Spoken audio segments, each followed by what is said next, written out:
Imagine you're walking through a forest 200,000 years ago. You don't know where your next meal is coming from. You don't know if something is hunting you. Every decision you make has one single purpose: survive today. Now fast forward to this moment. You're sitting at your desk, or on your couch, or maybe in bed, watching this video. The forest is gone. The predators are gone. But the brain is exactly the same. And that brain, built for hunting and surviving, is now in charge of your bank account, your investments, your financial future. That's the problem, because the software running inside your head right now was written for a world that no longer exists. And somewhere in that ancient code, there is a bug that won't kill you, but silently, consistently, it keeps you poor. Today, we're going to find it. Let's start with the most powerful bug of all. In 1979, two psychologists named Daniel Kahneman and Amos Tversky published one of the most disturbing discoveries ever made about the human mind. They had hundreds of people choose between options like this one. Option A, you receive $50 guaranteed. Option B, you flip a coin. Heads, you get $100. Tails, you get nothing. Mathematically, both options are identical. Expected value, $50. But almost nobody chose option B. Then they flipped the game. Now imagine you already have $100 in your pocket. The question is simple. Option A, you lose $50 guaranteed. Option B, you flip a coin. Heads, you lose nothing. Tails, you lose everything. The math is exactly the same. The risk, the expected value, the logic, identical. But something changed. This time, almost everyone chose to gamble. The same people who had just refused the risk now embraced it with open arms. Why? Because when loss is on the table, when you feel that something already yours might disappear, your brain enters combat mode. It will take any chance of escape over the certainty of losing, even when that chance makes no sense at all. Kahneman called this loss aversion, and the discovery he made changed forever the way we understand human decisions. The pain of losing something is worth, psychologically, twice the pleasure of gaining the same thing. Think about that for a second. Losing $100 hurts as much as gaining $200 feels good. That's not weakness. That's not irrationality. That's your brain doing exactly what it was designed to do.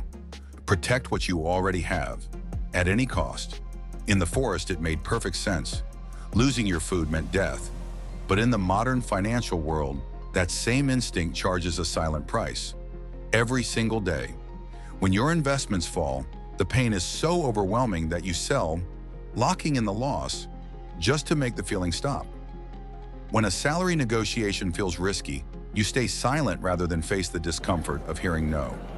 When you have savings, you avoid any investment that could reduce them, even when doing nothing is the riskier move in the long run. The problem isn't that your brain is stupid.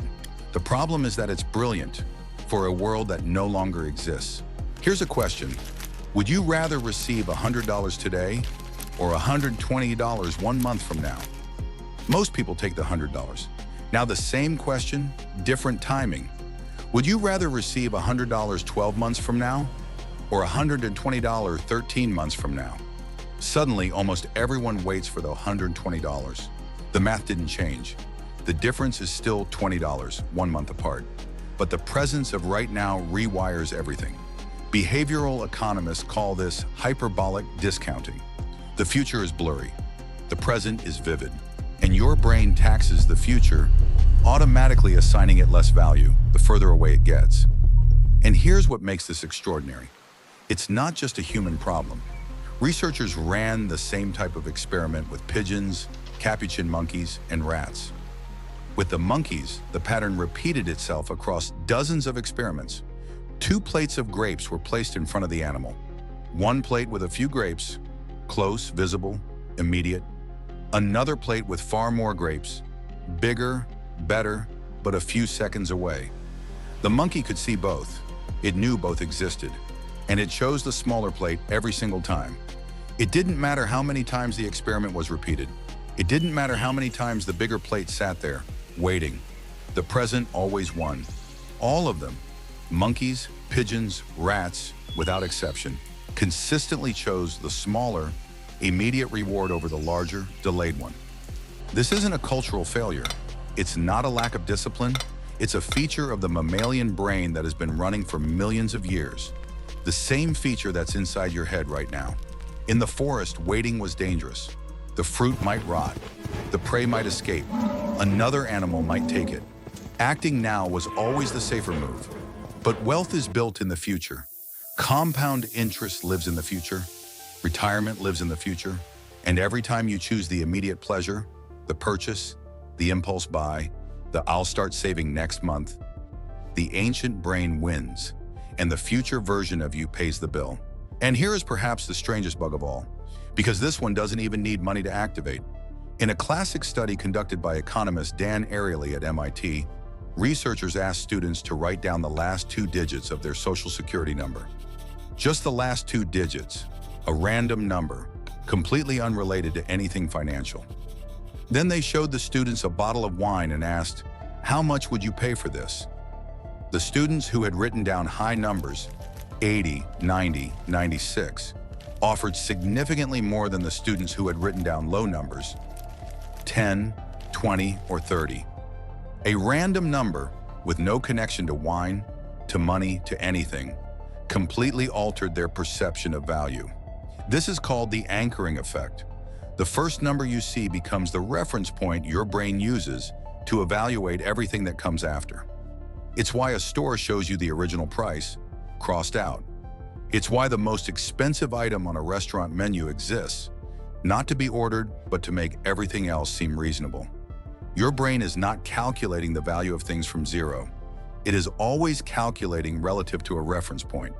And that reference point can be planted by anyone at any time with any number. In the forest, that made sense. A fruit twice the usual size was worth pursuing. Relative thinking was efficient. But in a world engineered by pricing experts, that same shortcut is a vulnerability. So what do you do with this? You can't delete the software. It's been running for over 200,000 years. It kept your ancestors alive. In many ways, it still protects you. But you can install patches. For loss aversion, reframe every financial decision in terms of your future self. Don't ask, what could I lose? Ask, what is it costing me not to act? The pain of inaction is invisible, but it's real. For hyperbolic discounting, automate the future. Set up automatic investments before the money ever reaches your hands. If your brain never sees the money as available right now, it can't choose the present over the future. For anchoring, before any financial decision, set your own anchor first. Research the real value independently before you see any price. The first number you encounter will stick. Make sure it's yours. These aren't radical changes. They are small patches on ancient software. Because here's the truth. The bug is not a character flaw. It's not weakness. It's not a lack of intelligence. It's evolution doing its job in a world that no longer exists. The first step to fixing a bug is knowing it's there. Now you do. If this changed the way you see your own decisions, like this video and share it with someone who needs to hear it. And if you want to go deeper into the strange, hidden forces that shape your money and the world economy, subscribe to Odd Capital.